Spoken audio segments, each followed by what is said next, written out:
بسم اللہ الرحمن الرحیم۔ السلام علیکم ورحمۃ اللہ وبرکاتہ۔ دوستو، حضرت موسیٰ علیہ السلام کو اللہ پاک نے حکم دیا کہ سمندر کی جانب جاؤ، وہاں پر 3 کشتیاں ڈوبنے والی ہیں۔ حضرت موسیٰ علیہ السلام فوراً اللہ کے حکم کی تعمیل کرتے ہوئے سمندر کی جانب چل پڑے۔ پرسکون ساحل تھا، بہت دور سے آہستہ آہستہ ایک کشتی آئی جو کہ ساحل کی جانب چلی آ رہی تھی۔ ابھی کنارے سے کچھ ہی فاصلے پر تھی کہ حضرت موسیٰ علیہ السلام نے آواز دی، اے کشتی والو، اللہ کا حکم آنے والا ہے، تم ہوشیار رہنا۔ انہوں نے جواب دیا، آپ تو اللہ کے پیغمبر ہیں، اللہ کے نبی ہیں اور خوب جانتے ہیں کہ اللہ کے حکم کو کوئی بھی نہیں ٹال سکتا۔ اللہ پاک کا جو بھی حکم ہے ہم اس کے پابند ہیں۔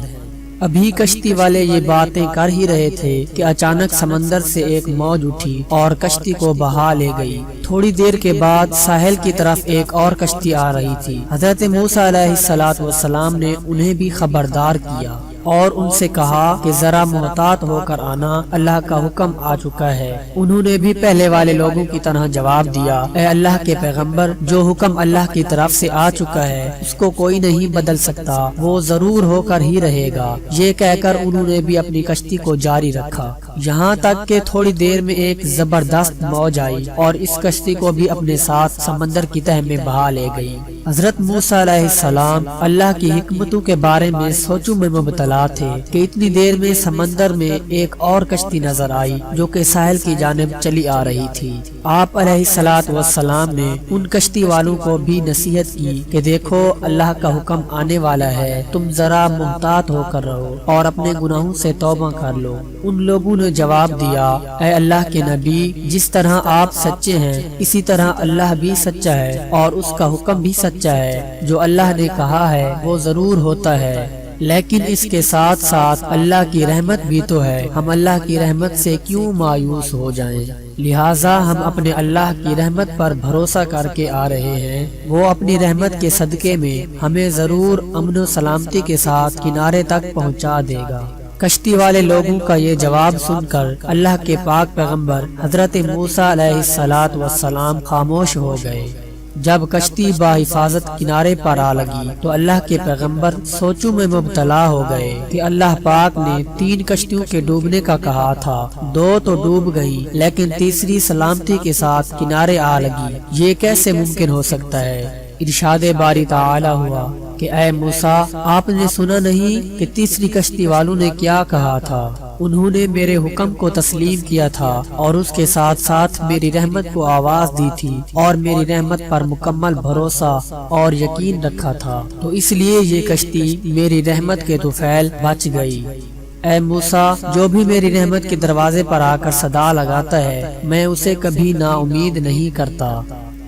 دوستو، ہم میں سے بہت سے لوگ ایسے ہوتے ہیں جو کہتے ہیں کہ کوئی بھی کام اللہ کے حکم کے بغیر نہیں ہوگا، وہ بات بھی ٹھیک ہے، اور کچھ لوگ کہتے ہیں کہ جو اللہ نے حکم دے دیا ہے، جو اللہ نے فیصلہ کر دیا ہے وہی ہو کر رہے گا۔ پیارے دوستو، یہ بات بھی ٹھیک ہے، لیکن جب کوئی اللہ کی رحمت کو آواز دیتا ہے تو اللہ پاک اپنی رحمت کے صدقے اس بندے کی پریشانی کو دور فرما دیتے ہیں، پھر فیصلے بدل بھی جاتے ہیں، پھر اس انسان کی تقدیر بدل بھی جاتی ہے اور اس انسان کا مقدر بھی جاگ جاتا ہے۔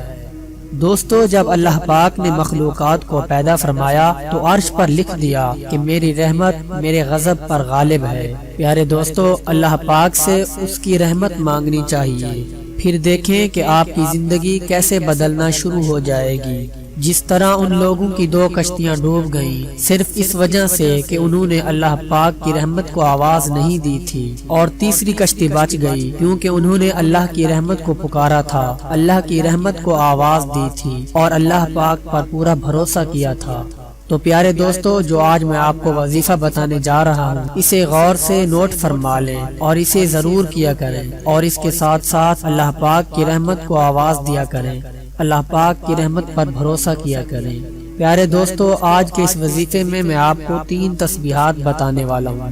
بزرگان دین کہتے ہیں کہ ان 3 تسبیحات کو صبح اور شام کے وقت ضرور پڑھ لیا کریں۔ جو آج میں آپ کو تسبیحات بتانے والا ہوں یہ ایسی طاقت والی ہیں کہ اگر لوگوں کو اس کی طاقت کا پتہ چل جائے تو کبھی بھی اس عمل کو نہیں چھوڑیں گے، کبھی بھی یہ 3 تسبیحات نہیں چھوڑیں گے، ضرور کریں گے۔ پیارے دوستو، وہ 3 تسبیحات کون سی ہیں؟ ایک تسبیح درود شریف کی، ایک تسبیح استغفار کی اور ایک تسبیح تیسرے کلمے کی ہے۔ دوستو، کوئی بھی کام ہو جب تک اس کام کو کیا نہ جائے نتیجے کا پتہ نہیں چلتا۔ تو میری آپ حضرات سے گزارش ہے کہ یہ جو 3 تسبیحات کا عمل آپ کو بتایا ہے اس کو روزانہ 3 مرتبہ پڑھ لیا کریں اور پھر اس کے اثر کو دیکھیں، پھر اس کے نتیجے کو دیکھیں۔ اس عمل کا اندازہ آپ حضرات کو صرف 2 دن کے اندر ہی پتہ چل جائے گا۔ اللہ پاک کی رحمت کو آواز دیتے ہوئے اور اس کی رحمت پر مکمل بھروسہ کرتے ہوئے آج ہی سے استغفار شروع کر دیں، درود پاک کو اپنا معمول بنا لیں اور ساتھ ہی تیسرے کلمے کو بھی شروع کر دیں، اور پھر دیکھیں کہ اللہ پاک کیسے اپنی رحمت سے بے شمار نعمتوں سے آپ کو نوازتا ہے۔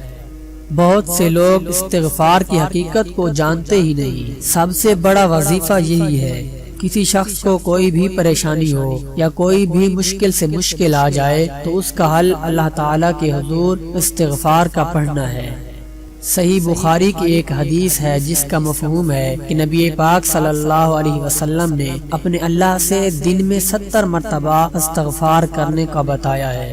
آپ نے فرمایا کہ میں دن میں اپنے رب سے 70 مرتبہ استغفار کرتا ہوں، اور ایک حدیث میں آتا ہے کہ میں اپنے رب سے دن میں 100 مرتبہ استغفار کرتا ہوں۔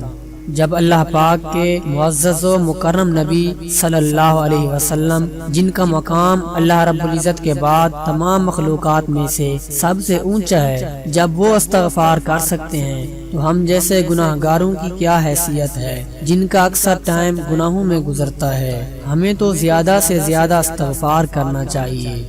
تو میں آپ لوگوں سے گزارش کرتا ہوں کہ کبھی بھی اس بات پر متفق نہ ہو جایا کریں کہ جو اللہ پاک نے لکھ دیا ہے وہ ضرور ہو کر ہی رہے گا، بلکہ اللہ پاک کی رحمت کو پکارا کریں، اللہ پاک کی رحمت کو آواز دیا کریں۔ اس سے آپ کی ساری مشکلات حل ہو جائیں گی، آپ کی تقدیر بدل جائے گی، آپ کے سارے مسئلے حل ہو جائیں گے، اللہ پاک آسانیاں فرما دیں گے۔ پیارے دوستو، اس ویڈیو کو آپ نے زیادہ سے زیادہ شیئر کرنا ہے تاکہ دوسرے لوگ بھی آپ کے ساتھ ساتھ اس ویڈیو سے فائدہ حاصل کرتے رہیں۔ اور اس کے ساتھ ساتھ میں آپ لوگوں کو ایک اہم بات بتانا چاہتا ہوں، وہ آپ لوگ ضرور نوٹ فرما لیں کہ ہم لوگ وظیفے تو کر لیتے ہیں، اعمال بھی کر لیتے ہیں، مگر ہم لوگوں کو فائدہ کیوں نہیں ہوتا؟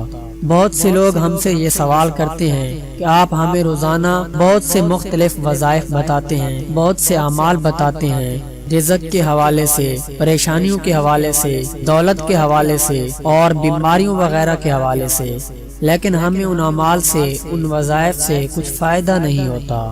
فائدہ اس وقت ہوتا ہے جب مکمل اللہ کی ذات پر یقین ہو جائے، جب بندہ اللہ کی رحمت سے مایوس نہ ہو، صرف اللہ پاک پر ہی امید لگائے بیٹھا ہو اور کہتا ہے کہ اے اللہ پاک، میں آپ کی رحمت سے مایوس نہیں ہوتا، جو بھی کرنا ہے آپ نے ہی کرنا ہے، تو پھر اللہ پاک اس کی مشکلات کو حل کر دیتے ہیں۔ لیکن ہم لوگ کرتے یہ ہیں کہ ایک دن وظیفہ پڑھتے ہیں، 2 دن وظیفہ پڑھتے ہیں، اگر فائدہ معلوم نہیں ہوتا تو وظیفے کو چھوڑ دیتے ہیں، عمل کو چھوڑ دیتے ہیں۔ مطلب یہ ہوا کہ ہمیں اللہ کی ذات پر یقین ہی نہیں۔ پیارے دوستو، ہم ان وظیفوں میں آپ کو کیا بتاتے ہیں؟ صرف اللہ کا ذکر ہی تو بتاتے ہیں، اللہ کے نام ہی تو بتاتے ہیں، قرآن پاک کی صورتیں، قرآن پاک کے الفاظ ہی تو بتاتے ہیں۔ اس کے علاوہ تو ہم آپ لوگوں کو کچھ ہی نہیں بتاتے۔ جو بندہ پورے یقین کے ساتھ اپنے دل سے اللہ کا ذکر نہیں کرتا، دل سے قرآن پاک کی تلاوت نہیں کرتا، اور جو تسبیحات وغیرہ کا عمل بتاتے ہیں وہ دل سے نہیں کرتا، اور یہ کہتا ہے کہ اس وظیفے سے، اس عمل سے کچھ فائدہ ہوا تو کر لیں گے، ورنہ کوئی اور عمل کر لیں گے۔ جب یہ نیت انسان کی بن جاتی ہے تو پھر ان وظیفوں سے کچھ نہیں بنتا، کوئی بھی فائدہ حاصل نہیں ہوتا۔ پورے یقین کے ساتھ اور اللہ کی رحمت کو آواز دیتے ہوئے عمل کیا کریں، اور 5 وقت کی نماز کی پابندی کیا کریں، اور پیارے نبی حضرت محمد صلی اللہ علیہ وسلم پر درود پاک بھیجتے رہا کریں۔ یہ ایک ایسی طاقت ہے جو غیبی طریقوں سے آپ کے کاموں کو آسان فرما دے گی۔ دوستو اگر آپ اپنی زندگی میں پریشانیوں کی وجہ سے مایوس ہو چکے ہیں، گھر میں بیماریاں ہیں، رزق کی وجہ سے پریشان ہیں، یا اسی طرح اور بھی بہت سی مشکلات کا سامنا کر رہے ہیں، تو میری آپ لوگوں سے گزارش ہے کہ آج جو میں نے آپ کو عمل بتایا ہے، جو وظیفہ بتایا ہے، اس کو ضرور کر لیا کریں۔ 3 تسبیحات ہیں، تو انشاءاللہ اگر میرے اللہ نے چاہا تو آپ کی تمام مشکلات حل ہو جائیں گی، آپ کی تمام پریشانیاں آسان ہو جائیں گی، آپ کے تمام مسائل حل ہو جائیں گے اور آپ کی زندگی آسان ہو جائے گی۔ میں اپنے اللہ پاک سے دعا کرتا ہوں کہ اللہ تعالی آپ سب کی پریشانیوں کو دور فرمائے اور آپ سب لوگوں پر اپنی خاص رحمت نازل فرمائے، اپنا خاص فضل فرمائے۔ اپنا بہت زیادہ خیال رکھیں اور ہمیں اپنی دعاؤں میں یاد رکھیں۔ اللہ حافظ۔